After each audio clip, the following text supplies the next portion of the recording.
What up, people? This is Vigilante for 2 minutes and some change. That's 2MASC. Then you know it's me, the original 2 minutes. Man.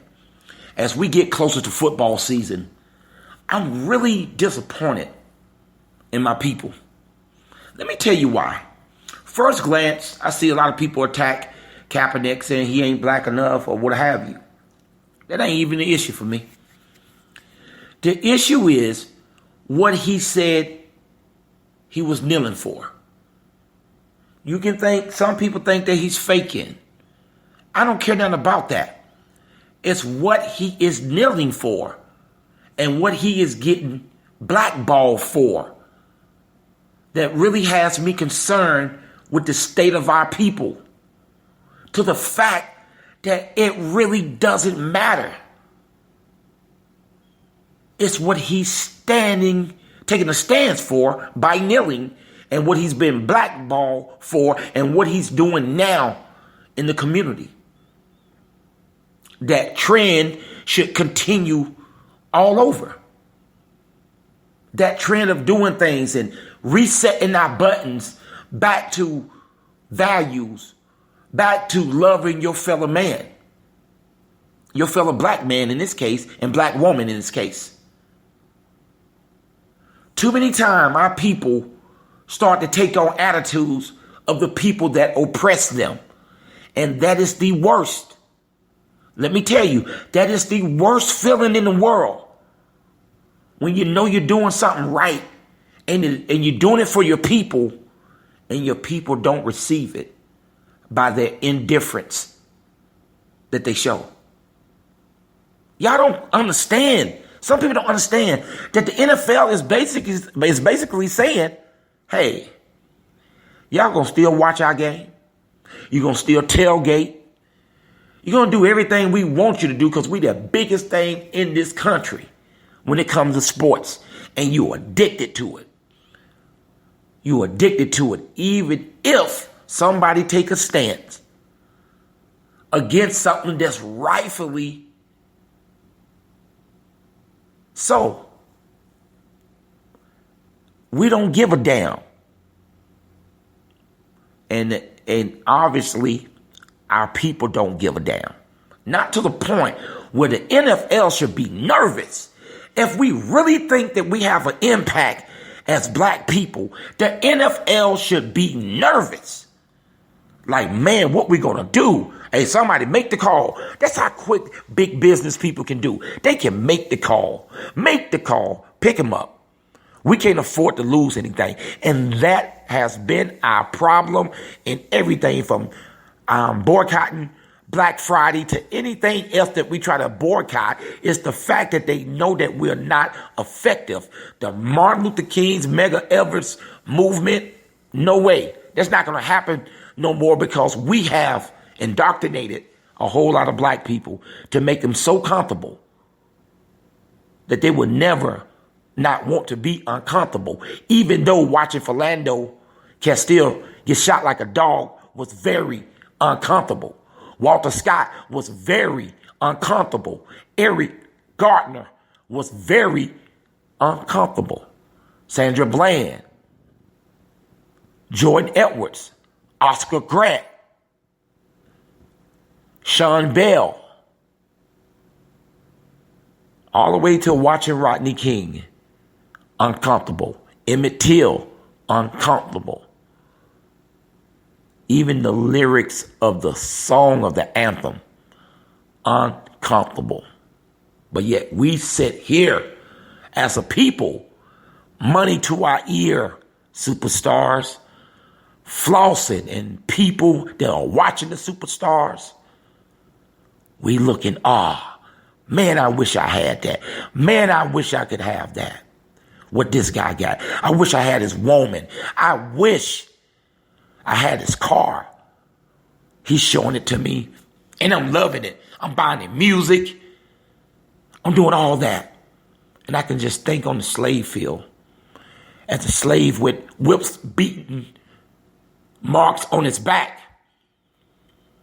Look across at the plantation, seeing the white people drinking lemonade, dressed nice, eating good, while you in the field working and sweating. But even back then, from all accounts, they still had a couple hours where they came in unity. Somebody had to be the Underground Railroad. And I'm quite sure people said, "I'm only going to lead this thing." I'm quite sure there was people that were so comfortable, they didn't want to leave the plantation. Wow. So this Kaepernick thing is bigger than you think. And it's really showing how comfortable we have been, to the point that we're comfortably numb. And the NFL knows it. Hell, officers that are corrupted know it. Government people know it.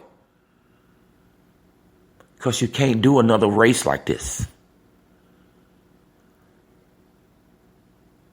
Watch the Australia lady that was killed by the cop, Justine Damon. You just can't do people like that without somebody saying something and taking a stance. In the form of a kneel. He wasn't burning the flag, none of that.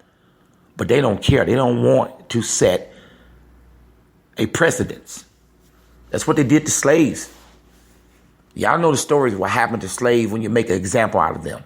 I don't even have to even get graphic about that. Yeah, this is a long 2 minutes and change on this one, because I had to at least speak some sense into us. Let's get some Dre Mac talk.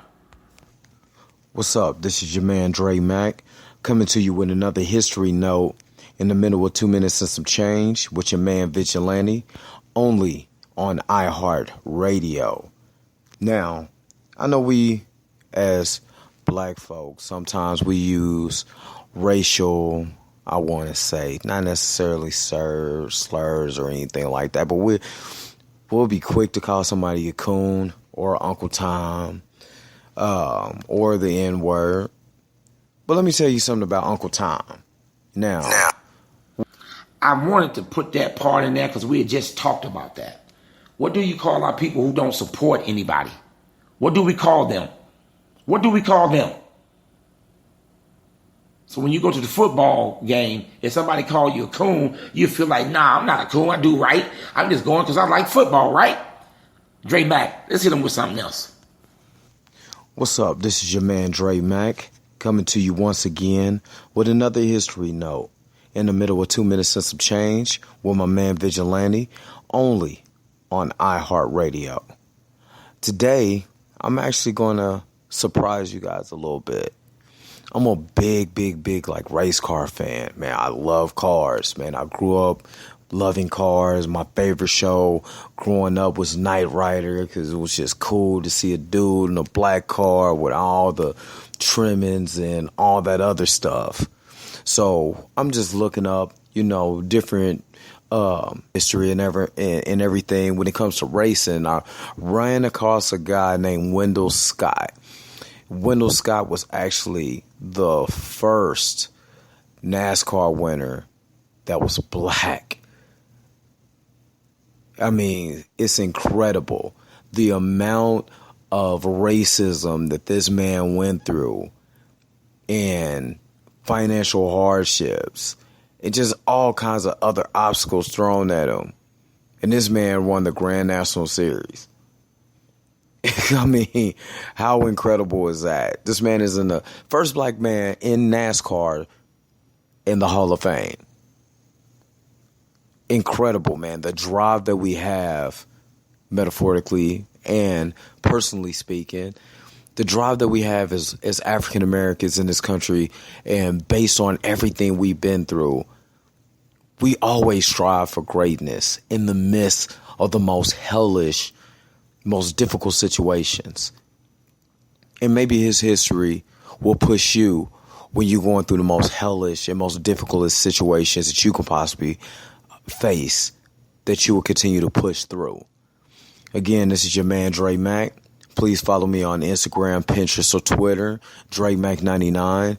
And man, I want to learn more about this guy, and I'm going to probably have more for you soon. Now back to Vigilante. Yeah. So much history. And the narrative is the same. We go through so much just to do what they do regularly without any pushback like that, like we have to go through. Can you imagine if we was really comfortable, how far we would be?